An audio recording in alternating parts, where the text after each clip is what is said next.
Hey everybody, Moses here. I wanted to make this video as a follow-up to the early and mid-game guide that I created a couple of days ago. Now, first of all, thank you so much for all the responses you've given me on the video, the shares, and the comments on Reddit where I posted it initially. It's really meant a lot, and I'm glad to know that you guys found a lot of useful tips in that video. And now I'd like to make the counterpart, and that's to focus on the end game. So I'm going to be speeding through most of the early game. There's going to be some situations where I don't have a whole lot to say, but I just want you guys to see the setup, but not really have me talk all the way over it, so there'll be some music and whatnot.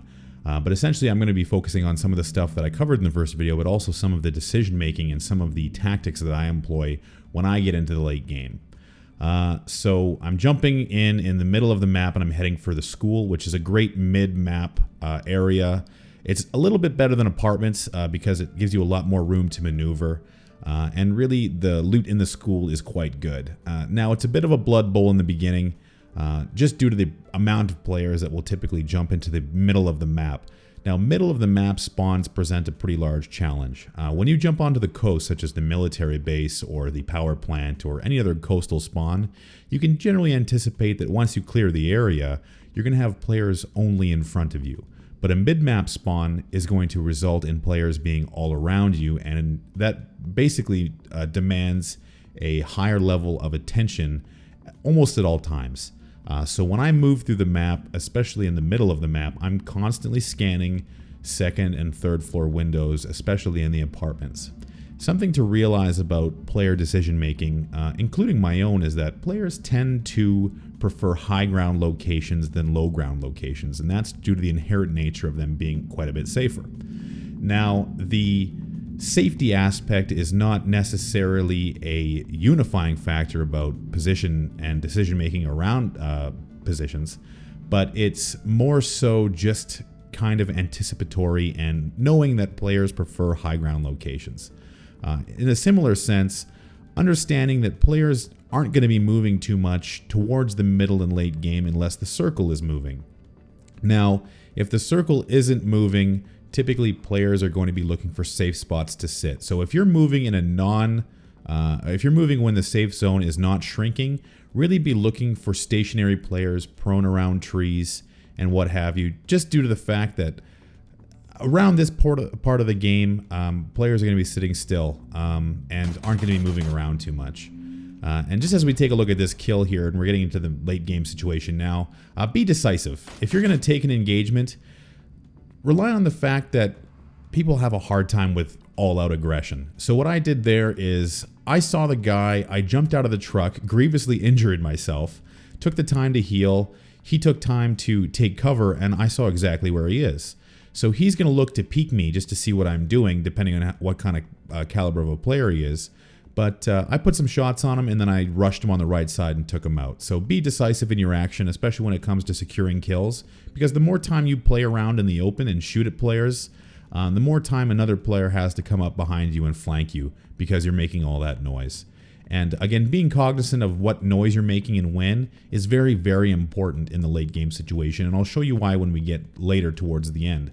But when you're making action, move as quickly as possible from cover to cover, as well as understand that any gunshots you take need to be very, very effective, because as soon as those shots ring out, players are going to be looking for you. So we're headed now into the end game situation, and I'm camping at the end of the circle looking for players trying to escape it, which is a great tactic for thinning the herd a little bit towards the end of the game, because players who are a little bit behind might find themselves in a similar situation where they're having to run downhill towards the safe zone, and they're already in the gas, so you have a great advantage to take them out without too much danger, because they're forced to move in the open to get to you, and you can take them out quite easily. So playing the circle is a very big, important part of the end game. And now that requires, is constrained by a small amount of luck. So I'm now moving in the safe zone because I've had terrible circle luck. Now again, I know that second story windows and safe areas inside the circle are going to be a ripe area for players. And I also noticed those two vehicles. So I'm going to be looking in this direction, and luckily for me, this player is put himself in a very terrible position, standing still in a window. So I'm going to take this time to just quickly take him out.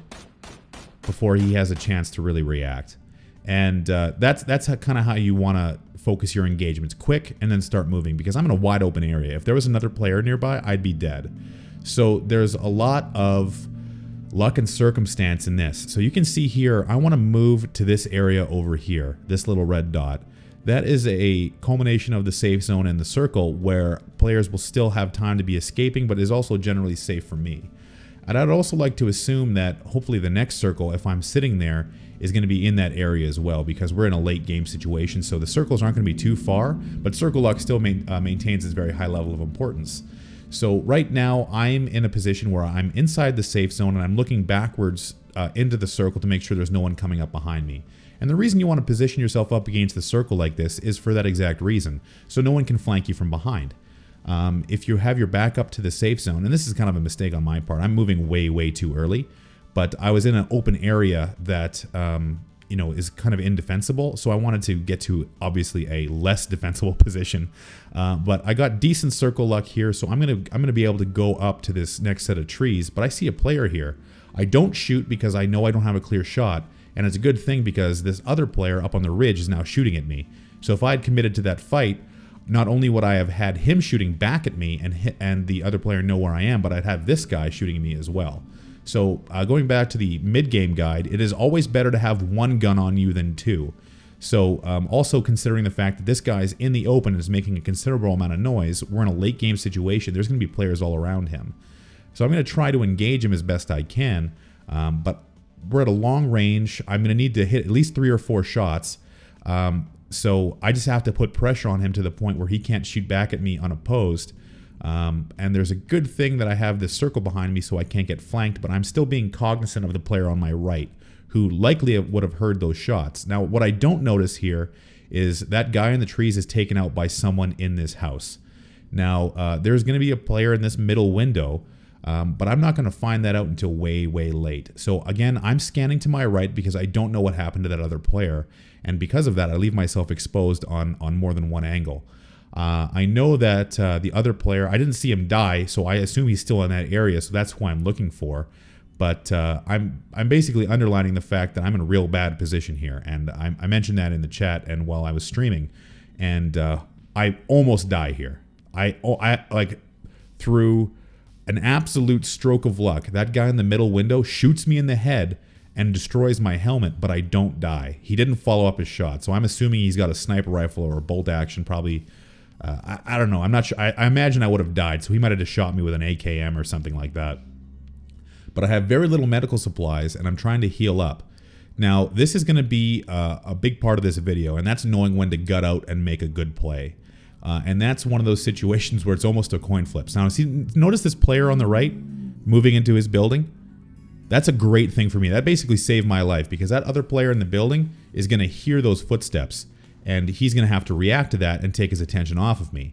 Now, the circle's shrinking behind me. I don't know where the player is on my right. I'm in a really bad situation. The energy drinks are healing me, but I have no helmet. I'm kind of screwed here, and I think at this time it's the end for me.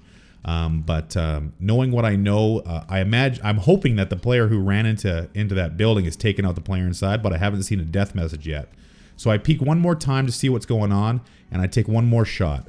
And at this point, I know I have to make a decision. So that's what I do. I wait for a slight minute, peek, take the shots, get lucky, and then I haul ass, because I've drawn attention to my location. I'm in the open. I'm very hurt, and I need that guy's medical supplies. I don't know what happened to the second guy in the house. I don't know if that's the guy I just killed, but as far as I know, he's still alive. So I'm going to be scanning constantly when I'm running to this house, because I'm in a very vulnerable position. Now, I get into the house, I switch my sight and put the M16 on the burst fire, so I have some room for error.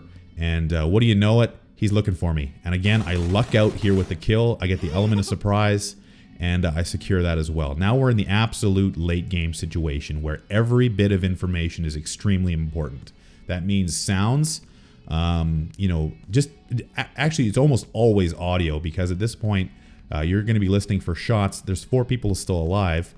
Someone gets taken out with an ump here, so I know that there's players close by, but I essentially have to wait it out and listen for that second engagement. Now I'm inside the safe zone, so I don't have to move. So I can just sit and listen for audio cues. Now this is just a lucky situation for me.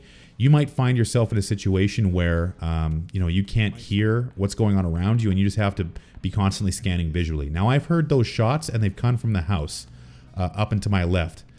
You'll see it when I come around the corner here. So I switch back to my 4x scope because I'm back out in the open, and I think that the player is up in that area based on the fact that I just heard those shots. Now it's a 1v1 situation. I have to move to the circle in about a minute. And again, I'm just looking for movement. That's all you have to be doing here. You want to be looking to your right and left and basically scanning the area with the information you have. Now, the information I have suggests he's up this hill, so I'm going to kind of maneuver to be at the circle, but still downhill from him. So if he were to peek me, he'd have to come over the hill to peek me. I'm really scanning that second story window up there as well. Obviously with the wrong sight, I had to switch to the red dot because I'm in a CQC or a close quarters situation here.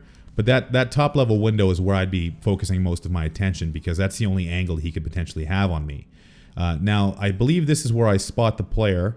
I think he moves on the screen before I actually see him, just because it's a stressful situation. So I might not be pinpoint with my reflexes here. But I see him moving to the rock.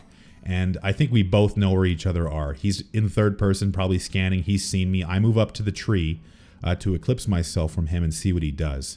Now, anytime a player peeks you to throw a grenade, that's a perfect time to strike. And you're going to see that here. He's going to pop out to throw a grenade at me. And I'm going to leverage a few shots on him. And similar to the guy at the truck, I have to be decisive. So I immediately start running to the right to get a good flank and take away his firing position. And I start peppering him with shots. I've hit him a couple of times. And then I take him out for the win. So there's some decisive action there. And ultimately, when it comes to securing the win, you have to be decisive. And that's ultimately the mindset you want to have. Don't be afraid. Get out there, secure the kill, and the win. Thank you, everybody, for watching.